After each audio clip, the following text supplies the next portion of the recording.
मैं बताना चाहती हूं कि हमने और सवाल पूछे थे लोगों से। चौथा सवाल हमने जो लोगों से पूछा वो ये कि कृषि कानून वापसी के बाद क्या होगा। ऑप्शंस थे किसान विरोधी प्रोपेगेंडा खत्म होगा, 10% ही लोग समझते हैं कि खत्म होगा। पीएम मोदी का कद बढ़ेगा, 50% लोग समझते हैं, लेकिन मोदी की छवि के विपरीत फैसला है, 20% लोग समझते हैं। 370 और सीएए हटाने का दबाव बढ़ेगा, ये भी 20% लोग समझते हैं।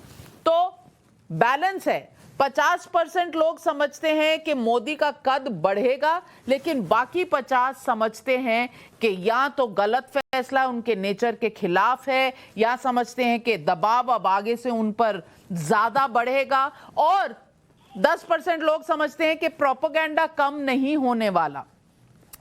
पांचवा सवाल जो हमने पूछा, कृषि कानून वापसी का यूपी पे क्या असर होगा।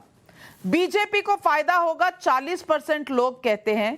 कांग्रेस को फायदा होगा 20%, अखिलेश को फायदा होगा 30%, कोई खास फर्क नहीं पड़ेगा 10%।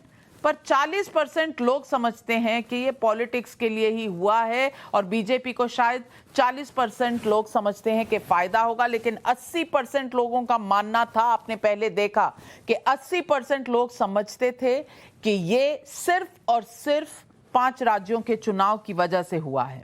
छठा सवाल, कृषि कानून वापसी का पंजाब में असर। अब पंजाब में हमने आम आदमी पार्टी का इसलिए नहीं दिया था क्योंकि कांग्रेस सत्ता में थी वहां, और बीजेपी ने यहां पर कानून पास किए थे, और अकाली दल बीजेपी से नाता छोड़कर एनडीए सरकार से बाहर हो गई थी। तो सवाल हमने पूछा, बीजेपी को फायदा, 40% लोग कहते हैं बीजेपी को फायदा, कांग्रेस को फायदा 20% लोग, अकाली दल को फायदा 10% लोग, अमरिंदर सिंह को क्रेडिट 30% लोग।